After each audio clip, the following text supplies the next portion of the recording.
Ask yourselves, have you ever been at the TSA screening checkpoint, known a veteran who went to the VA and did not get sufficient care, or been at the DMV and had to wait hours to renew your license?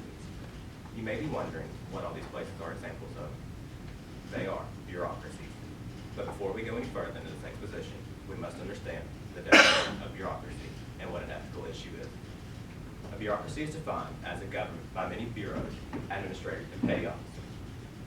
And an ethical issue is defined as pertaining to moral or principles, right or wrong. Now I'd like to build off these examples for a moment. The VA. Many of the veterans who go to the VA do not get sufficient care, and as a result, in 2015 alone, 307,000 men and women died who served this country. The DMV.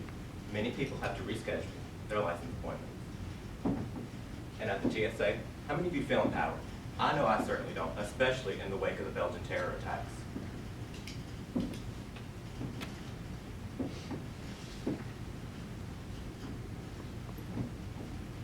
And most of these bureaucracies cannot get anything done. The reason is bureaucracies are on obedience systems rather than a reward system. An obedience system means the person is told what to do, how to do it, and they don't have a goal to work towards, nor a time limit. A reward system, the person has a goal to work towards. They have to do it in a timely manner, and they're told how to do their job in a correct manner. And as you can tell, the VA did not do what they should have in a timely manner. Now, many people believe that the people in the bureaucracy are bad, but in my opinion, I believe they keep their head down. They certainly never take a risk, and they never use their judgment. Biggest hallmark in a bureaucracy is that they never take a tough choice that's going to be beneficial in the long run, which results in government getting bigger, poor getting poorer, and the rich getting richer, and nothing gets done to fix this.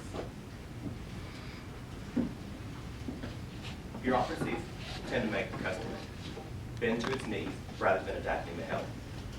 Bureaucracies were once seen as places who helped, but are now just seen as hindrances. Bureaucracies have forgotten in an unethical way where the power belongs, and the power belongs in we the people of today. Bureaucracies are crushing human potential in every aspect of America. While we should be focused on unlocking this potential, we can only be focused on a bureaucracy. Every day I go to school, I'm forced into a bureaucracy. Teachers are being forced to teach and crushing human potential. They're being told to teach what the government has to say. They're not allowed to unlock human potential along the way. And this is also called common core. Bureaucracy is run in such a bureaucratic way by bureaucrats. Former Hewlett-Packard CEO Carla Fiorina once said, "The highest calling of a leader is to help unlock potential in others. And because we cannot unlock that potential today, we are crushing that potential."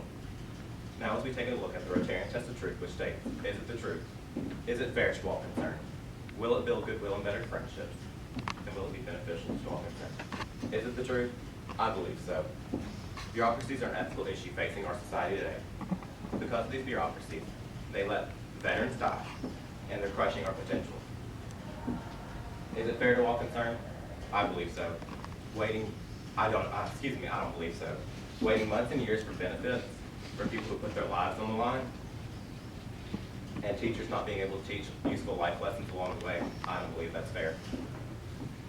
Will it build goodwill and better friendships? Many Americans today already believe the government is bad and corrupt. And who wants to be friendly with an organization that let 307,000 veterans die? Is it going to be beneficial? No. Waiting hours and months for benefits at the VA, taking time off of work just to get your license renewed, and feeling unsafe at the TSA. Those are all negative effects and are not beneficial. Bureaucracy is bureaucracy, whether you find it in government or business. And when bureaucratic rules and cost considerations come between you and your doctor, your care suffers. With that in mind, I have a rhetoric for you. Your child is terminally ill. You have a choice between two doctors. One has risen up the ranks by saying things to get where he is today.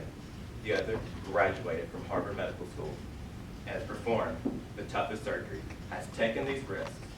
So who will you choose, the bureaucratic way or the ethical way? Martin Luther King Jr. once said, "Life's most persistent question is, what are we doing for others?" So what are these bureaucracies doing for us? Many people today are saying, let's make America great again. Before we can make America great again, you must start with making America ethical once more. Thank you.